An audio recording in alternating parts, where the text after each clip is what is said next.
Assalamualaikum warahmatullahi wabarakatuh. Kami dari kelompok 4. Di sini kelompok kita mendapatkan materi tentang proyektil. Di sini kita akan memperkenalkan diri. Yang pertama saya sendiri yaitu Muhammad Ainul Yakin Al-Faki. Kemudian ada David Christian Widianto. Kemudian ada saya Nidal Hairia. Dan yang terakhir itu ada Putri Permatasari.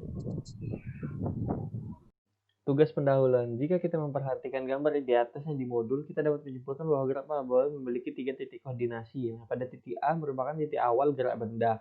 Nah, benda itu memiliki kecepatan awal, dan pada titik B benda berada di akhir lintasannya atau di ujung itu kayak di atas, paling atas. Nah, itu sama dengan 0. Nah, pada titik benda berada pada ketinggian maksimal. Pada titik ini kecepatan vertikal benda besarnya 0. 2. Ketinggian maksimum dicapai pada saat benda mencapai titik tertinggi pada sumbu Y. Pada ketinggian maksimum kecepatan benda di titik tersebut adalah 0. Nah, secara matematis rumus menentukan waktu itu ketinggian maksimum itu dituliskan sebagai berikut, yaitu TP sama dengan V0 sin theta per G. Abstrak gerak proyektil adalah gerak suatu benda yang diberi kecepatan awal, kemudian menempuh lintasan yang arahnya sepenuhnya dipengaruhi oleh percepatan gravitasi dan hambatan udara. Style latar belakang dari sini latar belakangnya itu dalam kegiatan sehari-hari kita sering melihat hal-hal yang berkaitan prinsip gerak parabola. Contoh semisal menendang atau melempar bola. Kegiatan tersebut tentu memiliki unsur seperti kecepatan dan sudut yang berbeda-beda tiap kali kita melakukannya. Gerak parabola adalah gerak yang hanya dipengaruhi gravitasi. Dengan demikian, apabila sebuah benda dilempar, dipukul, ditendang, atau dilontarkan, kemudian dibiarkan dilari oleh gaya gravitasi, maka terjadilah gerak parabola. Nah, tujuan dari praktikum ini kita dapat memahami dan mendeskripsikan gerak peluru dengan baik.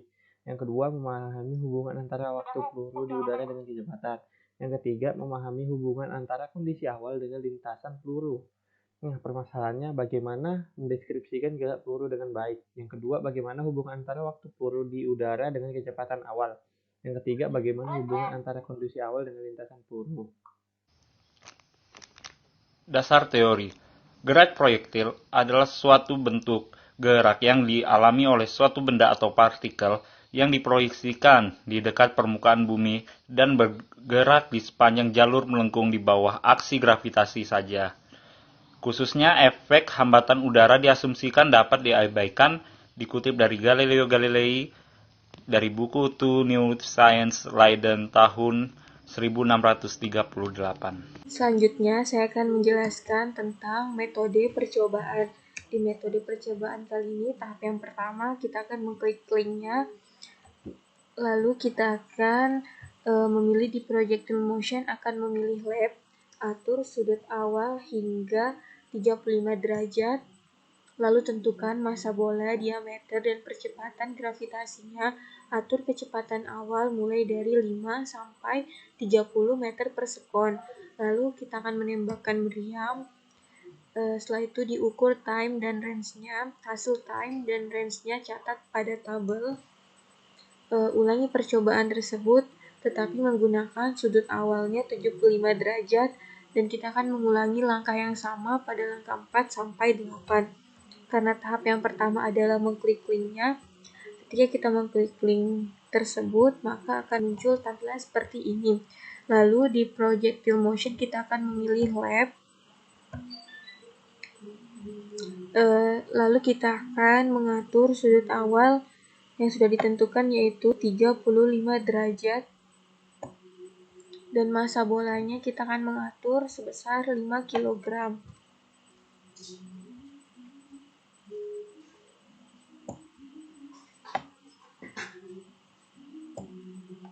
Kelebihan kita bisa menguranginya hingga pas 5 kg.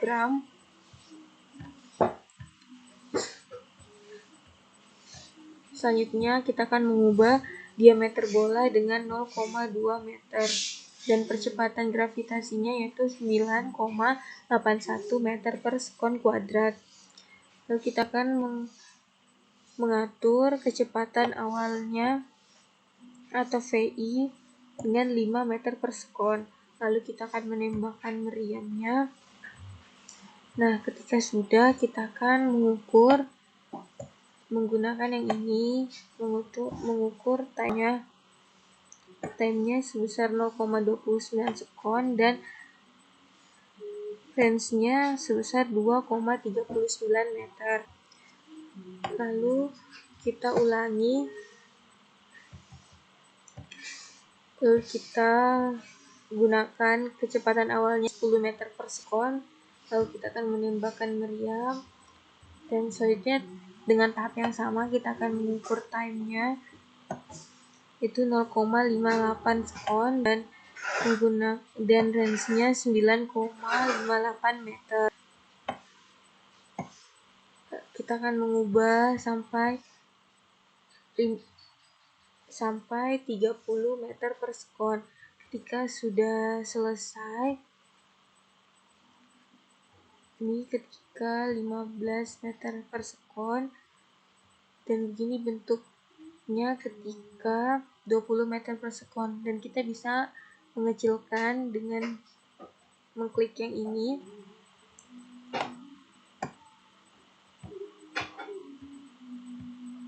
Lalu ketika 25 meter per sekon, dan yang terakhir ketika 30 meter per sekon. Bentuknya seperti ini ketika dia 35 derajat. Data yang didapatkan tadi akan dimasukkan ke dalam tabel. Karena terdapat dua sudut, yaitu 35 derajat dan 70 derajat, maka langkah selanjutnya kita akan mengubah sudutnya dengan 70 derajat. Sama caranya dengan yang pertama tadi, dan ulangi langkahnya. Seperti itu. Nah, adapun bab 4 itu hasil dan pembahasan. Jadi tadi setelah kita melakukan percobaan itu kita menggunakan dua sudut, di mana yang pertama itu sudut 35 derajat dan yang kedua itu sudut 70 derajat. Nah, kemudian untuk sudut 35 derajat itu sendiri kita mendapatkan waktu dan jaraknya seperti pada tabel, dengan PI kuadratnya juga ada pada tabel. Nah, kemudian untuk grafik VI dan time dan grafik VI kuadrat dan range. Grafik ini kita dapatkan dari menggunakan tabel yang telah kita dapatkan tadi, yaitu ini. Nah, di mana pada grafik VI dan time ini ada nilai regresinya, yaitu Y sama dengan 0,0585X dikurang 0,013 dengan R kuadrat sama dengan 1, di mana pembacaan nilai regresinya itu berarti setiap pertambahan besar kecepatan awal, maka waktu akan meningkat sebesar 0,0585X dengan konstantanya itu 0,0013 dengan R kuadrat sama dengan 1, yang artinya dapat disimpulkan bahwa 1% waktu dipengaruhi oleh kecepatan awal. Nah, untuk grafik PI kuadrat dan R-nya itu sama untuk membaca nilai regresinya. Jadi Y sama dengan 0,0954X ditambah 0,0358 dengan R kuadrat sama dengan 1. Yang artinya, setiap pertambahan besar kecepatan awal, maka range atau jaraknya akan meningkat sebesar 0,0954X dengan konstantanya 0,0358. R kuadrat sama dengan 1, yang artinya 1% range atau jarak dipengaruhi oleh kecepatan awalnya. Nah, adapun ini untuk tabel hasil dari sudut 70 derajat.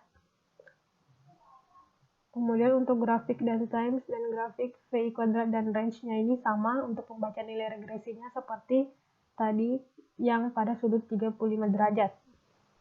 Nah, adapun bab 5 itu kesimpulan dan saran. Yang pertama itu kesimpulan. Yang pertama, gerak proyektil didefinisikan sebagai gerak suatu benda yang diberi kecepatan awal, kemudian menempuh lintasan yang arahnya sepenuhnya dipengaruhi oleh percepatan gravitasi pada sumbu vertikal dan hambatan udara pada sumbu horizontal. Yang kedua, adapun hubungan antara waktu peluru di udara dengan kecepatan awal yaitu berbanding lurus, di mana semakin besar kecepatannya, semakin besar pula waktu peluru di udara. Yang ketiga, hubungan antara kondisi awal dengan lintasan peluru yaitu berbanding lurus, di mana semakin besar kecepatannya maka semakin jauh atau besar jarak lintasan pelurunya. Adapun saran pada praktikum kali ini tuh yang pertama, diharapkan saat melakukan perencanaan data-data untuk percobaan dilakukan dengan teliti agar hasil yang didapatkan nantinya lebih baik. Yang kedua, pada saat melakukan percobaan agar kiranya memperhatikan dengan teliti data-data yang dihasilkan agar mengurangi terjadinya kesalahan dalam penulisan data nantinya. Sekian. Sekian pemaparan materi tentang praktikum gerak peluru, kurang lebihnya mohon dimaafkan. Wassalamualaikum warahmatullahi wabarakatuh.